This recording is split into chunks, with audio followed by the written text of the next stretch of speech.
Episode 112. Big Trouble for Bruce. Mr. Foster, is that what you think of me? Jade glared at him. Whether it was true or not, Dario knew he could not continue. He stared at her with a burning gaze. After what felt like a long time, he got up from her body.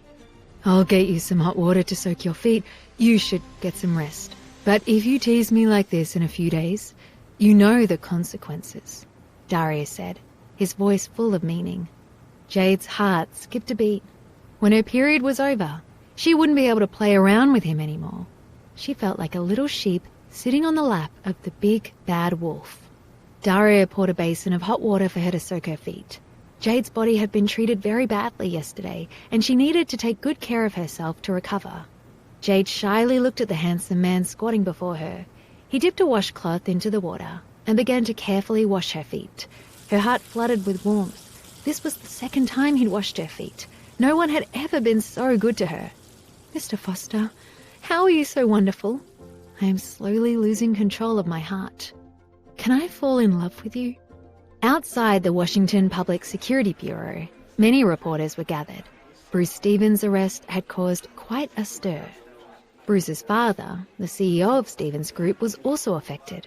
All the shareholders were dissatisfied with him. Shares of Stevens Group had fallen by 20%. Several shareholders wanted to withdraw their funds. The Winslet family was well known and was also getting media attention. Mr. Stevens did not want to care about his useless son, but the situation forced him to. All he could do was go to bail out Bruce early in the morning. Although Bruce was out of jail, his reputation was shot. Now everyone in Washington knew that the son of the Stevens family had attempted to rape a woman. There was also Tyler Winslet, who had kidnapped an innocent girl and given her to a pervert for money. The Winslet family's reputation was in trouble too. John Winslet came to the police station to bail out his only son.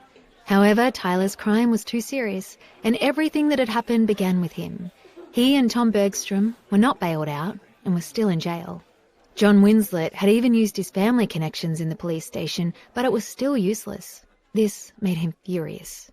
Because of this incident, the Winslet family's reputation had once again been destroyed. Last time, it had been Suzanne that caused a huge commotion. The media had been asking John's wife every day about her cheating, with terrible results for the company. Now when the hubbub was finally settling down, this happened. His wife had had an affair, and now his son had sold a girl. What glorious fame for the Winslet family. Suzanne Winslet had stopped leaving the house. She was obsessed with finding out who was targeting the Winslet family and her son. Who wanted to destroy their reputation? However, so far, her money couldn't find any clues at all. Mr. Stevens, rumour has it that your son Bruce was arrested because he attempted to rape a woman. Is this true? Bruce, I heard that you drugged that girl. Can you explain? Mr. Stevens, what do you think will happen to the group? Your company's shares have fallen. How do you plan to address this? Bruce, if you have no comment, does that mean you don't deny these allegations? Bruce grabbed the nearest camera and smashed it against the pavement. Fuck off. Which newspaper are you from?